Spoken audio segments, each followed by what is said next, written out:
Greetings and welcome to episode 17 of I Hate Mondays, a true crimes podcast. I am Michael and I'm joined with Anne-Marie. And we'd like to thank everyone for listening to the previous episode. Yeah, thank you so much. I hope you're happy of our return. We're excited to start again. So when you guys are listening to the episode, we are in October, the spooky month. It's Thanksgiving, so if you celebrate it, well, happy Thanksgiving. If you don't, well, so be it. Happy Thanksgiving. Anyway, do you have anything to add? I do not have anything to add. Okay, let's jump right in. Okay, so today, Michael, I have decided to tell you a story that has just been solved. Okay. Just been solved. I don't know if you heard about it. I have a feeling no, but I know a lot of people in Quebec have, and we're allowed to be really happy that it got resolved. Not happy about what happened because let me tell you that it was pretty shitty. There isn't that many podcasts that covered it, according to my researches, but maybe You didn't look in the right areas? Yeah, I don't know. So I wanted to tell the story for those who might not know it, and it might sound a little similar to your story from last episode, but since we don't tell each other our cases, well, it is what it is. But it's not the same. It's just there's some similarities. Well, a main one, let's say, since this is a true crime podcast. Anywho. So on Thursday, December 11, 2008, there's a snowstorm. It's most likely dark outside as it's 4:30 p.m. and days are short here in Quebec in December. Catherine Daviau leaves work in Pointe-Claire. She gets in her car and she drives on the 40. Well, most likely that's what I would do to get to Rosemont, where she lived. Now, I work in Pointe-Claire too, so I can seriously imagine her and the road ahead of her. It's about 30 kilometers from her work to her apartment. And with the traffic, it's at least 1 hour drive, if not 2, in my opinion. So she probably gets home around 5:30, 6 p.m., more or less, if we calculate the time it took to clear her car and then find some parking in Rosemont. She lived on 5th Avenue near Masson. Her apartment was... Molson? No, Masson. Where's this? It's in Rosemont. Where's Rosemont? Like northeast, in Montreal. Right, okay. You know Iconoglace? Yeah? Which one? The OG one. Okay. That's Rosemont. Okay. It's around there. It's around there? Mm-hmm. Okay. Her apartment was on the ground floor, which to me as a woman has always been the scariest thing ever. Like I never wanted to live on the ground floor. Like alone, I mean. Like you are so close to the road, the street. So personally, I've always felt safer on the second and third floor or whatever high above. Anywho, around 7 p.m., Catherine's upstairs neighbor calls 911 because they see smoke coming from her apartment. So before I tell you everything that happened, let's learn more about Catherine. Okay. Catherine was born in 1982. She was 26 in 2008. She was pretty tiny, not even 5 feet tall, and like barely 100 pounds. She loved life. She had many projects. She was single. She had she had more friends, but she had like 3 very good friends who were all named Véronique. So Véronique Duchesne, Véronique Dany, and Véronique Bourbeau. Véronique Duchesne and Catherine grew up together in Île-Bizarre, while Véronique Dany and Catherine met when they were in school at Collège Sainte-Marceline, which is on Gouin in Montreal, pretty much near West Island. Like, I don't know if West Island starts there, whatever. Anyway, yeah. The college was about half an hour from Île-Bizarre.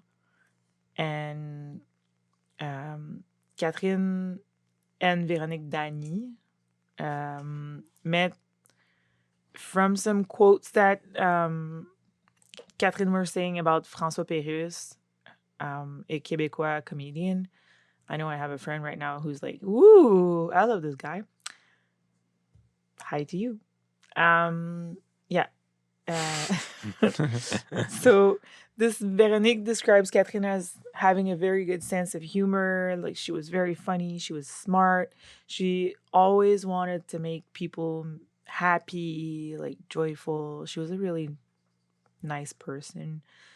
She loved traveling and learning new cultures. She loved to, yeah, she loved to meet new people. Her last trip was in Costa Rica. Her latest trip was in Costa Rica with two of the Veronique. Catherine was always the one planning get-togethers with the group, inviting them over to her place, which was super well decorated and very inviting. She had decorated her backyard with like little lights, so that's like super cozy for summer. Little backyard gatherings. So as I said, she grew up in the West Island. Yeah, that would have come before. So She grew up in the West Island? yeah, she grew up in the West Island She in an Il Anglophone? Bizarre. No, she's francophone. But Il Bizarre is a part of West Island where people speak mostly French. I don't even know if there's Anglophones there. Okay. It's a little island, part of Montreal, which is also an island, but it's like top west corner of Montreal. And like if you look at Montreal, it looks like a feet, so it's like the big toe of Montreal, kind of. Anywho. But Catherine preferred the Rosemont to the West Island because there's more things to do. I mean, Masson is a really fun street, probably even more today. I used to spend a lot of time there in my early 20s. So, like, I remember how cool it was. There was like cool bars, cool restaurants, like really nice little shops, library. It was very lively and fun. Catherine loved grabbing her croissant on Sunday morning, just, walking around the neighborhood, doing like really Montreal type things to do. She at the time of the events, she was single, but previously she had been in a relationship with a guy named Pascal, with whom she lived on Fifth Avenue with.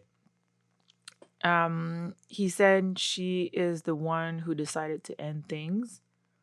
Why? I guess she didn't love him anymore or something. Okay. People split up, man. I don't know what to tell you. I don't know all the details. I feel like there was not a lot of information either on the case.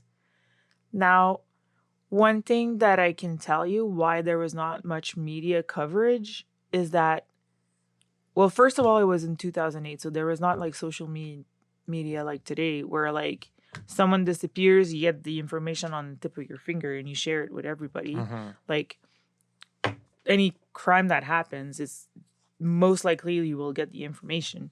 It gets passed around like super quick.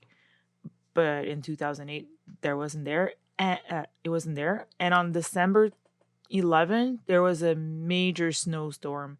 And all you could hear on the news was that there was a major snowstorm. That's all people would talk about, not this event with this woman. Mm-hmm. So I have a feeling that's the why snowstorm kind of took over, which sad. is pretty sad because I mean a snowstorm in Quebec, woo, big news. Anywho, yeah, and after that, she was dating a married man. But I mean, shit happens. I don't know if she knew when she started dating or whatever. That he was married? Yeah, I don't know. I don't know the story. We don't know the story. I don't want to judge her for dating a married man. But at some point, she got tired of this relationship that obviously was going nowhere because he was not going to leave his wife. So they parted. Okay. I think it was her call again.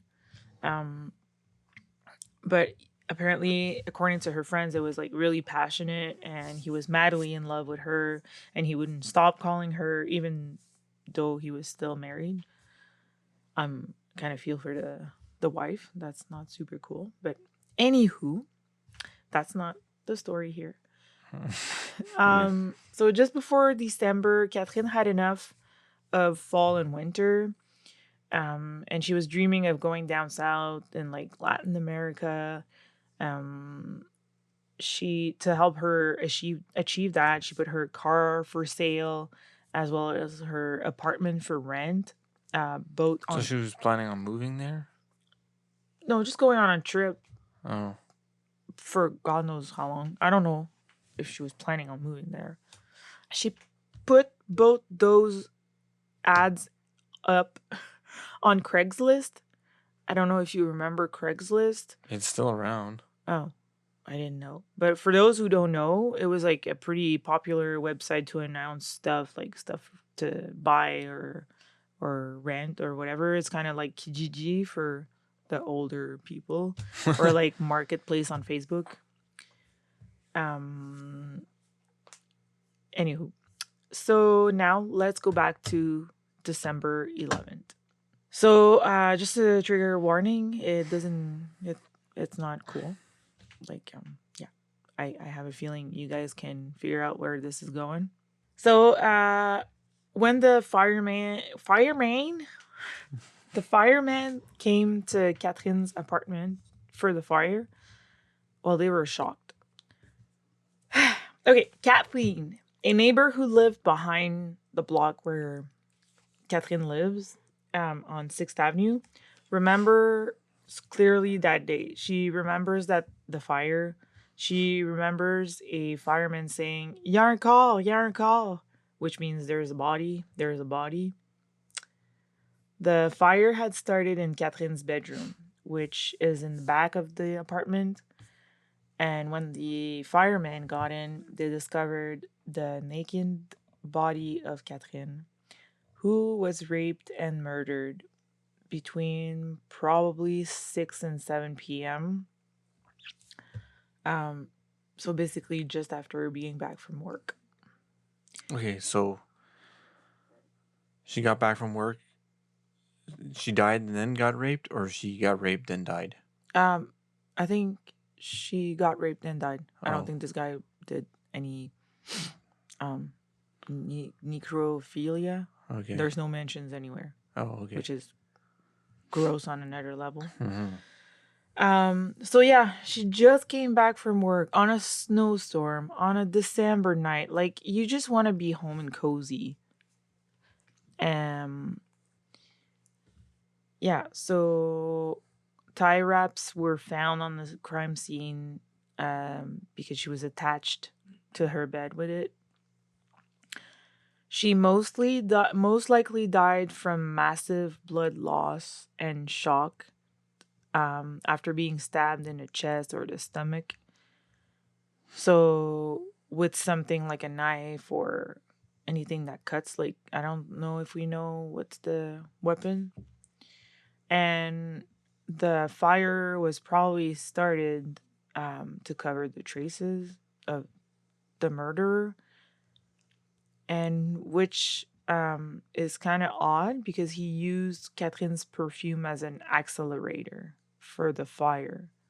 Interesting. So I don't know if it's like a thing he did or like he liked, like, I'll get back to that, but maybe like he followed her and he smelled her fire and he smelled her perfume and like wanted to use it for some sort of weird, I don't know, man. I don't know. It's just very weird because it's not something you hear a lot in like true crime story, that someone started a fire with like a woman's perfume.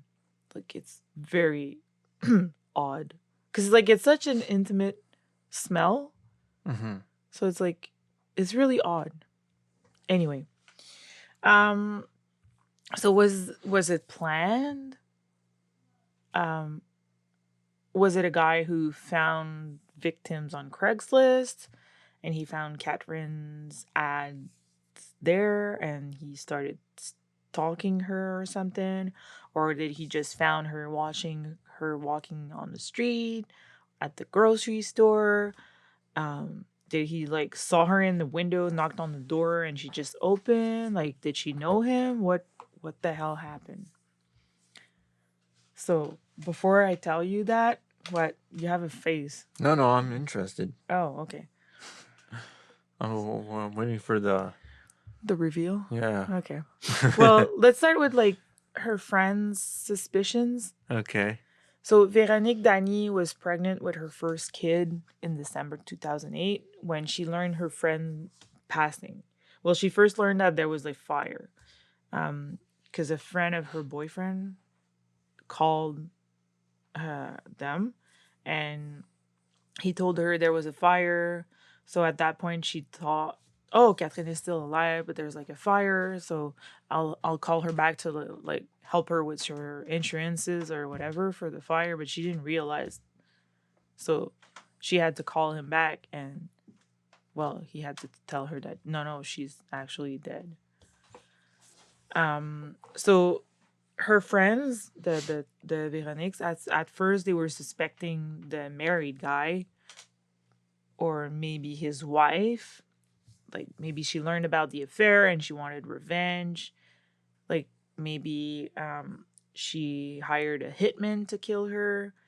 They even went to the cops with that theory. So that was their suspicions. Thing is,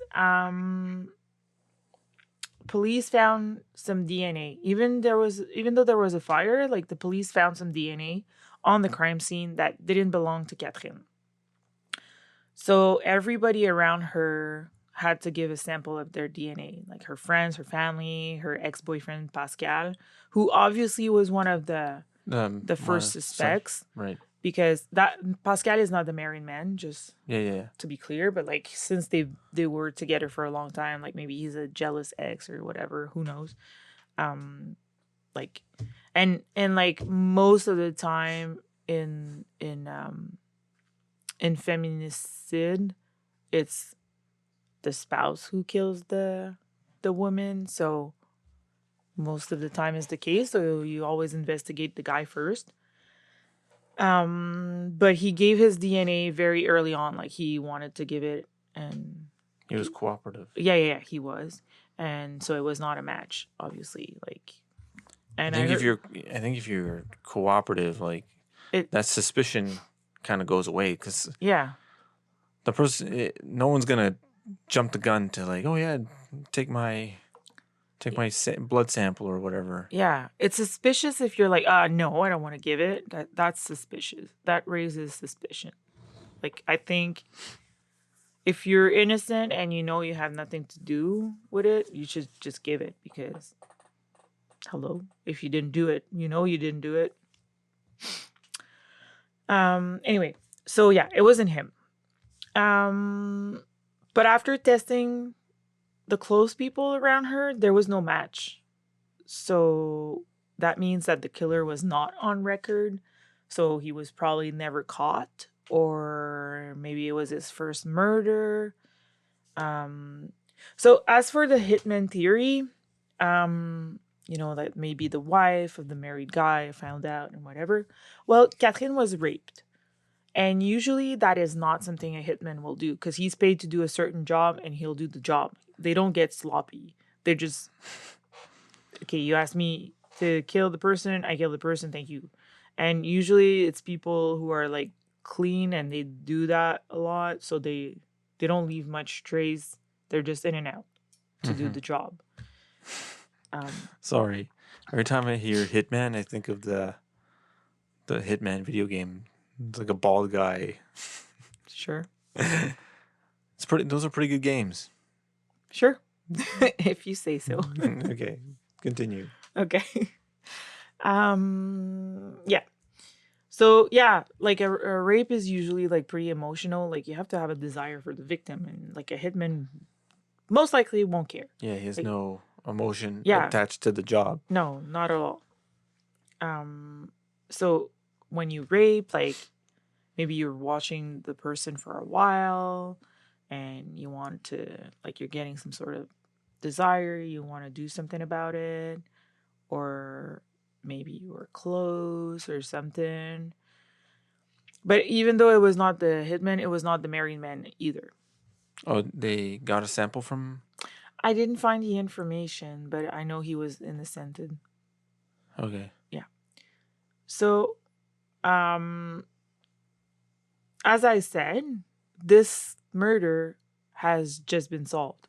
So from 2008 to like a few days ago, I think it was solved like a week ago or 2 weeks ago or whatever. Like I really jumped on the bandwagon. I was like, oh my God, I have to tell the story. I've never really heard it. Like I've heard of it, but I didn't really hear it. So I was like, I want to know what this is all about. Like, anyway, yeah. So it until like September 2025, this thing was not solved. Like people were still left with no idea of who did it.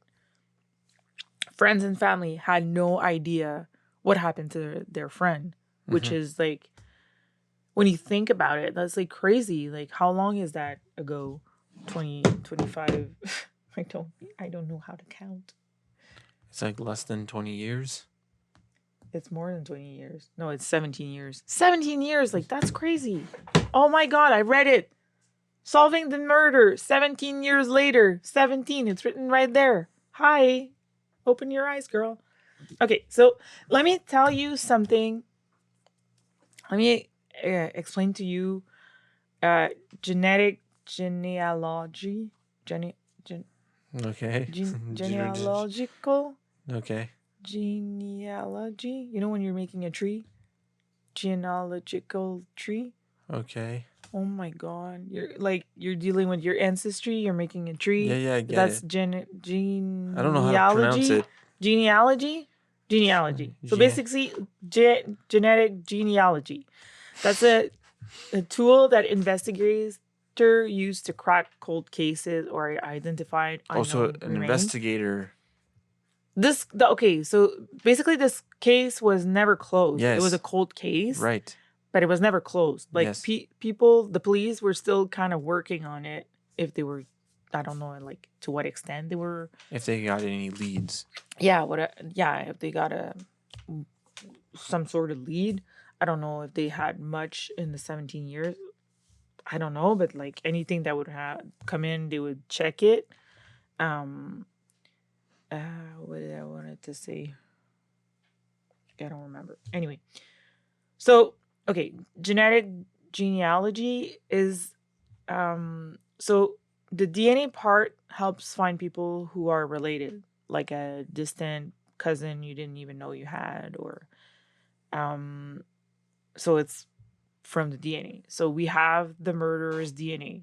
Like at some point, the police said they had something. Like they announced, "Oh, we have like a physical proof," but oh yeah, that's what I wanted to say. Is like, for 17 years it was a cold case, and we just had a few snippets, and not much was released to the media. Yeah, because it was an ongoing investigation. Even though it was like a cold case, it was an ongoing investigation. So like, they wouldn't say everything to like burn their leads or whatever.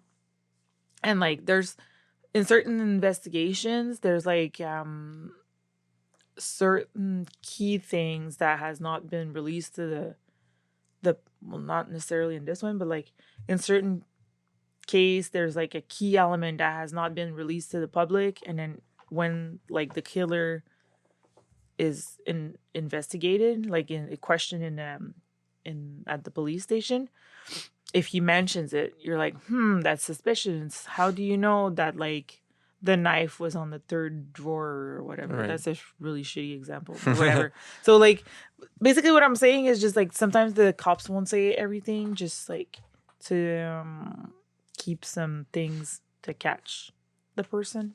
who did the crime. Anyway, so genetic genealogy. Okay, so you got the DNA from the murder. You found something on the crime scene.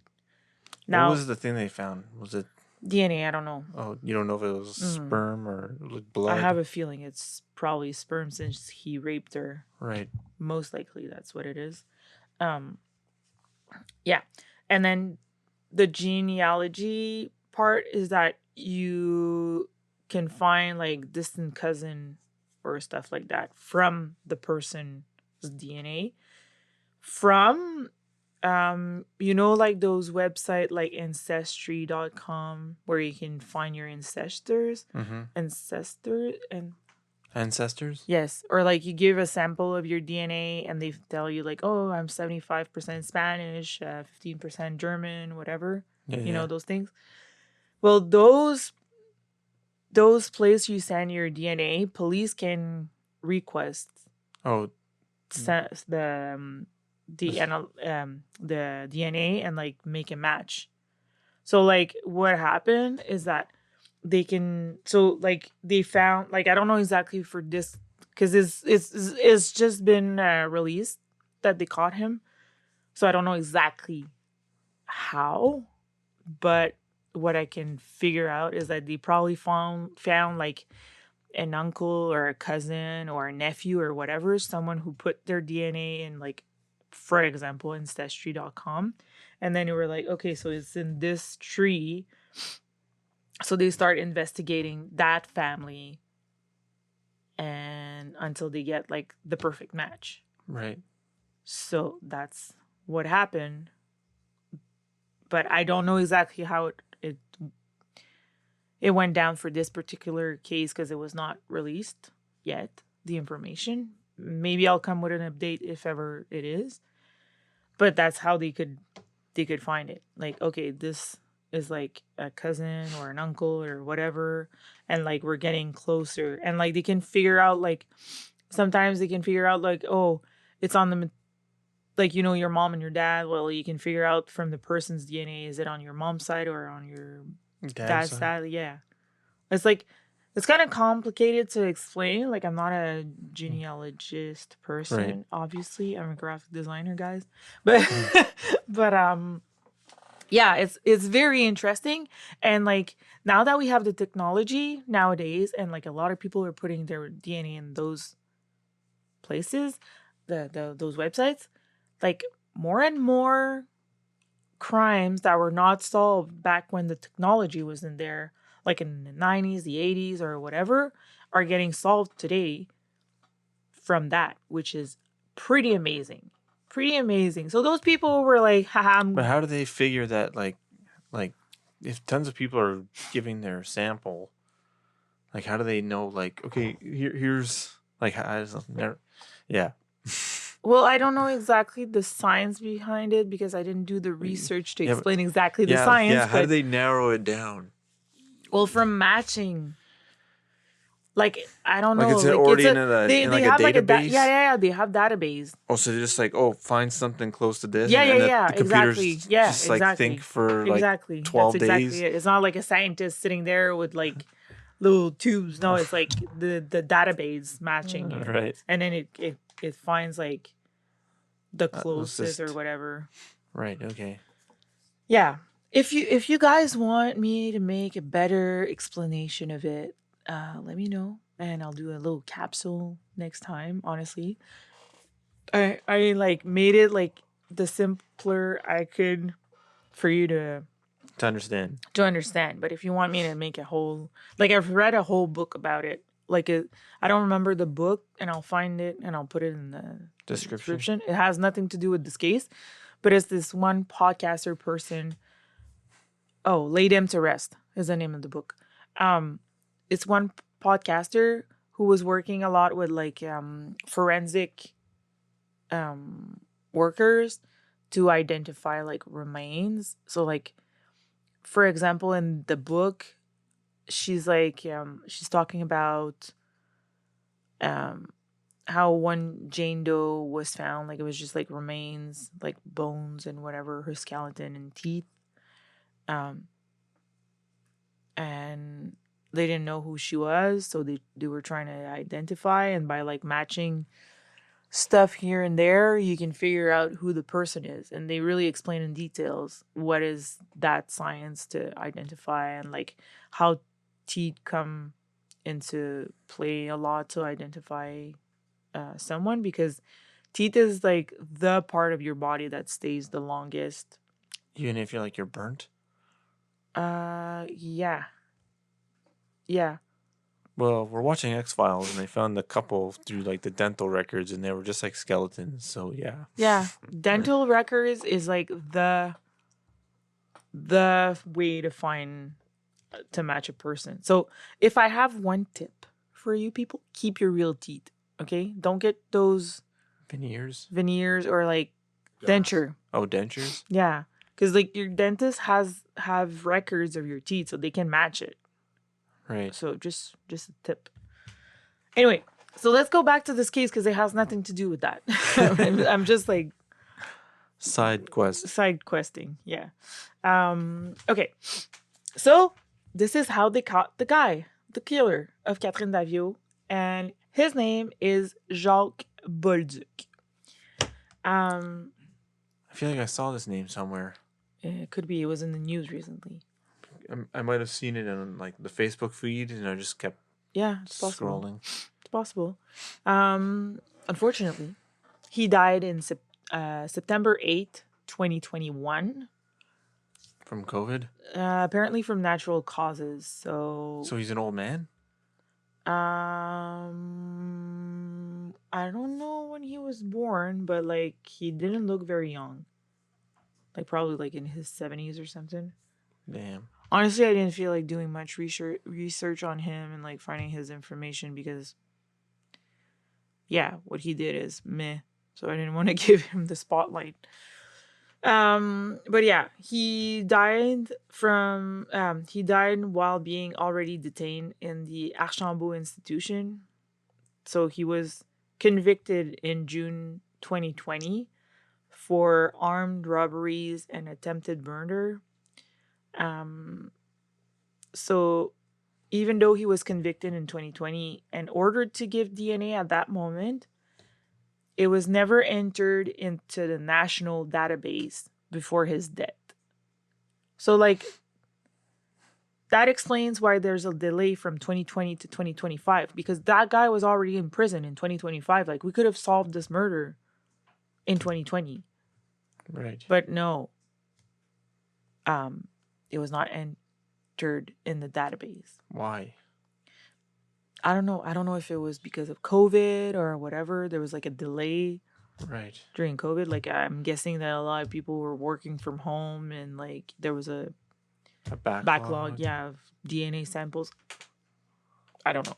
Maybe they didn't want to contaminate the DNA samples. Yeah, maybe. I mean, at that point it was pretty like alert, like we don't know what's going on, so what are the odds? Yeah. Anyway, so yeah. So as for why he targeted Catherine, it's still unknown. Well, it's still unknown because the guy died. What we do know is that she didn't know him. But he did contact her prior to the murder about her car listing on Craigslist. So that's most likely how he found her. Well, but I always found Craigslist to be like sketchy. That's why I don't like. Yeah, well, it's all like poorly designed HTML, I guess. Yeah. It's super sketchy. Like, why would you use it? I would use something like Kijiji or like Facebook Marketplace, something that's more appealing to the eye. I'm not saying that Facebook or Kijiji is more reliable. No, right. You can get. Yeah, but Craigslist for me always has like a weird. Well, there is a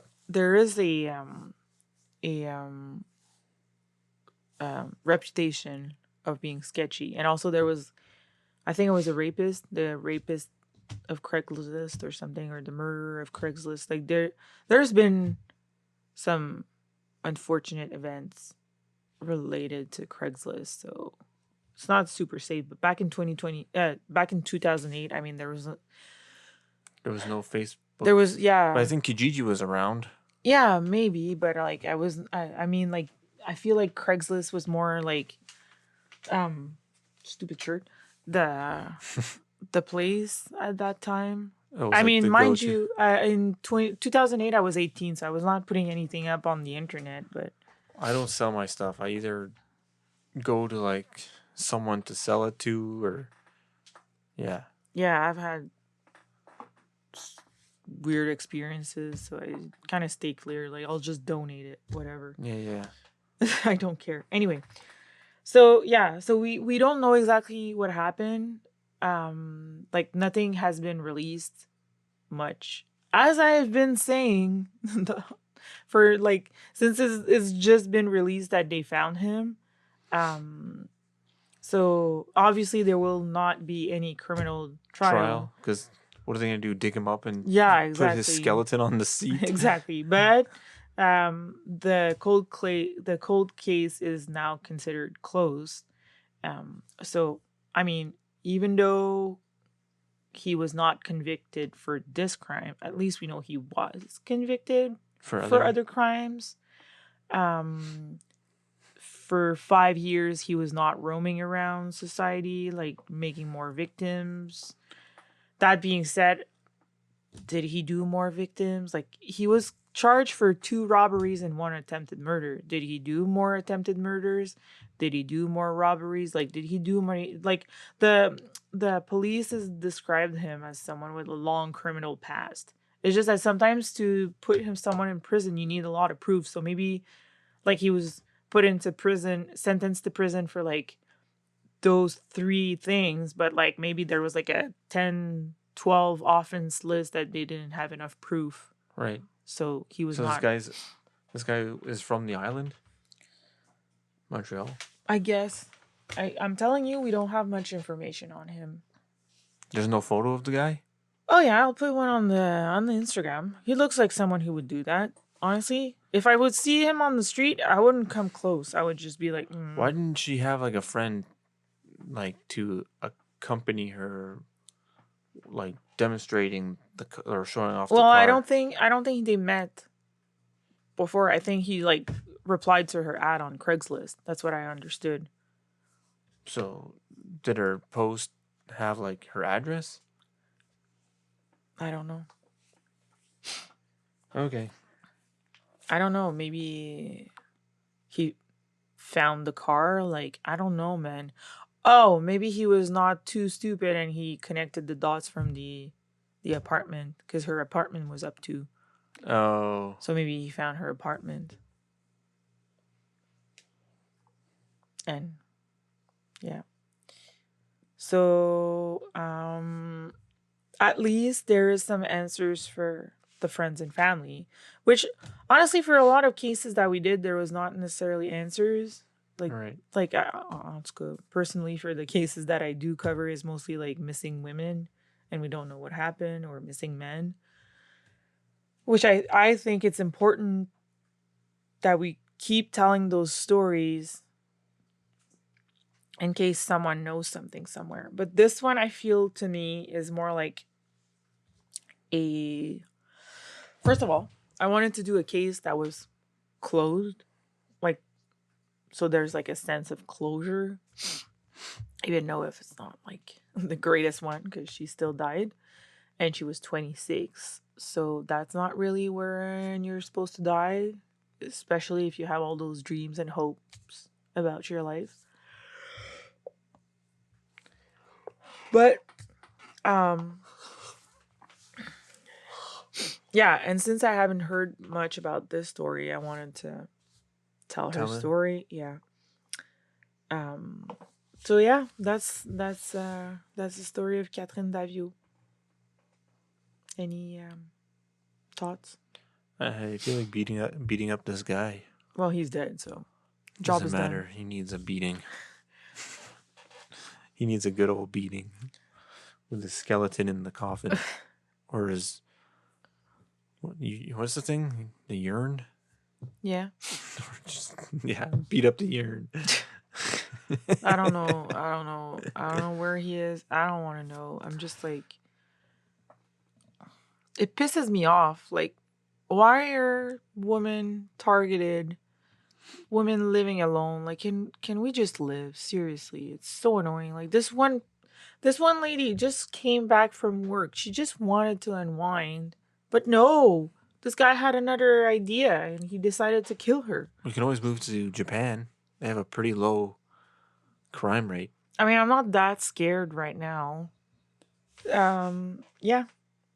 Be safe, ladies. Be safe, or yeah, and be careful if you live on the first floor. Oh, one thing I forgot to mention is that at first they were confused because Who's they? the police. Okay. Because when the killer left, he locked the door because it was not a door that locks on itself. Catherine's apartment, you had to put your key in to lock it. So this guy killed her and put the key in and left. I just wanted to mention. So he has the keys. Oh, you probably grabbed the keys. Oh. Yeah. I forgot to mention that. So yeah, be safe. That's my thing to say. So well, I hope you liked the episode. And we'll talk to you in 2 weeks towards Halloween. Yeah, towards Halloween. I don't know if you guys have any plans for Halloween. We're trying to find our costume right now. So, yeah.